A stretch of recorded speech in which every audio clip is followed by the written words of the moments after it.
There was a house on a quiet hill that most people never noticed. It was small and wooden, with pale blue paint that had faded into the color of morning fog. A little porch leaned forward as if it were listening. A chimney dreamed upward through climbing ivy, and all around it, wildflowers swayed in every breeze, whispering secrets to the earth. The house had stood there for as long as anyone could remember, though few ever visited. The hill was out of the way, and the narrow dirt path leading up to it was overgrown and mossy. But what no one knew what no map showed was that this quiet house did not stay where it was. Every night, as soon as the moon rose, the house began to move. It didn't walk with footsteps or clang with machinery. Its movements were soft and nearly soundless, like the breath of a sleeping child. The wooden beams hummed faintly as they shifted. The windows blinked with moonlight, and the whole house would slide across the land, guided by the silver pull of the moon.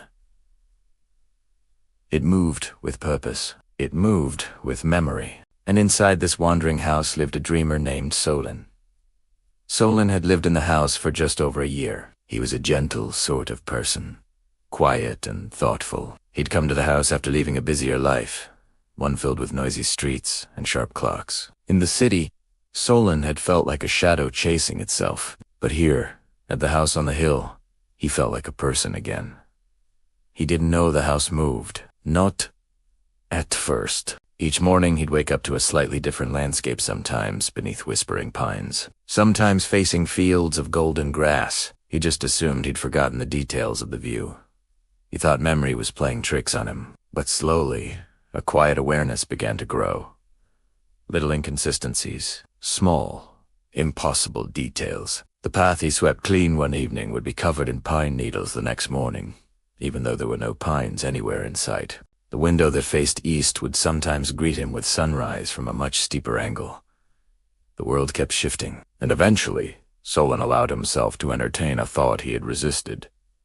Something here isn't staying still. One night, just before sleep, Solen sat by the window, a warm blanket around his shoulders. The moon was full and bright, pouring silver light across the floorboards. His eyes grew heavy, but just as he was drifting off, he felt something. The house moved. It wasn't a sudden, startling shake. It was more like being gently carried, as though the earth had become water and the house were a boat on a silent tide. Solen straightened slowly. Another shift, a slight tilt, a sigh of wood, a hum from deep in the beams. His breath caught. The house was moving. He stood, braced himself against the window frame, and felt the subtle slide beneath his feet. The starlit trees glided past as though the entire landscape were drifting backwards. "Are you?" he whispered, speaking to the house itself. "Are you alive?"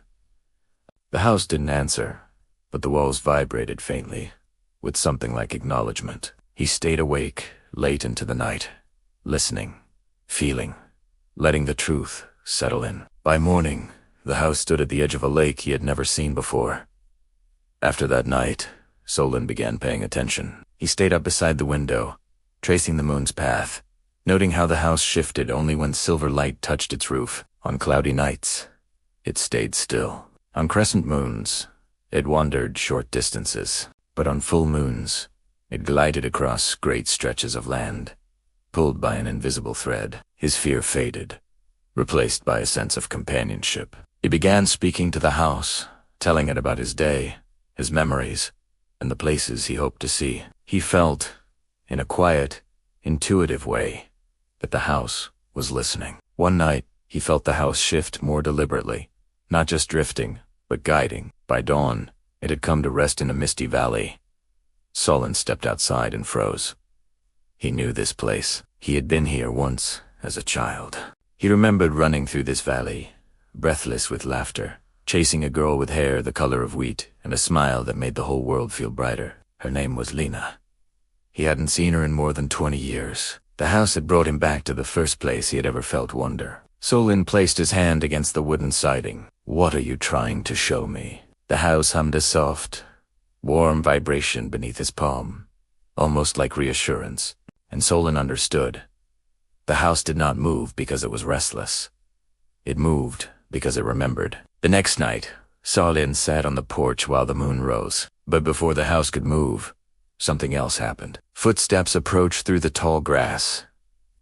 Soft, careful, familiar footsteps. From the silver-blue shadows emerged a woman holding a lantern. Her hair was still the color of wheat, her eyes still bright with that same gentle spark. She paused when she saw him. "Solen?" she whispered. He hadn't heard his name spoken like that with such warmth in decades. "Lena." She stepped closer, studying him with disbelief and wonder. "I saw the house," she said quietly. "I thought, it can't be. It shouldn't be here." "It moves," Solen said. "I know," she replied. "It brought me here once, too." She explained that long ago, as a child, she had lived in this house. She knew its secret, but her parents never understood. Eventually, her family moved away, but the memory of its gentle movement stayed with her. And now, after a lifetime of searching, she had found it again. Or perhaps it had found her. They stood together in the moonlight, two travelers reunited by a house that collected memories. "Would you like to come inside?" Solen asked. Lena nodded, and together they stepped through the doorway. The house seemed to brighten. They talked until the candles burned low, about childhood, about the valley, about the years that had passed between them. The house listened. Sometimes the walls warmed, as if leaning closer. Sometimes the floorboards hummed softly, the way a content animal might purr. "That's why it moves," Lena whispered around midnight. "It follows the moon because the moon remembers everything. Light touches every hour, we forget. Why bring us here?" Solen husked. "Maybe," she said. "It wanted us to remember something we lost." The next night, the moon rose full once more, and as its light poured over the cottage, the house began to move again, gliding with purpose. Lena and Solen stood at the window, watching forests, fields, and rivers pass like slow-moving dreams. Just before dawn, the house came to rest. They stepped outside onto a wide plateau overlooking rolling hills that shimmered with morning mist. The air was cool and clean. "What is this place?" Solena asked softly. "My grandmother once told me," Lena replied, "that this is where the moon first touched the earth, a place where stories begin." The house creaked softly behind them, a gentle exhale.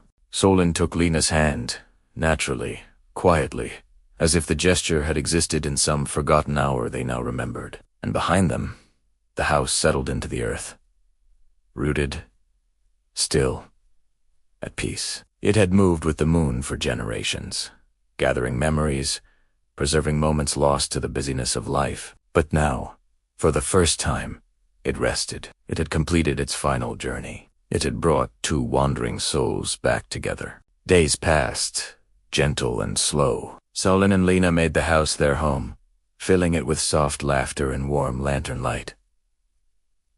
The house no longer moved. It didn't need to. It had arrived at the place where its stories met, where its memories merged, and every night, when the moon rose and silver light bathed the wooden beams, the house glowed softly not from movement, but from fulfillment. It had moved across lands and lifetimes to bring two hearts back to a moment that had waited patiently for them. Now, that moment would stretch on, unbroken, into every peaceful night that followed. Thanks for watching. If this story touched your heart, remember to like and subscribe for more tales of quiet magic. See you next time.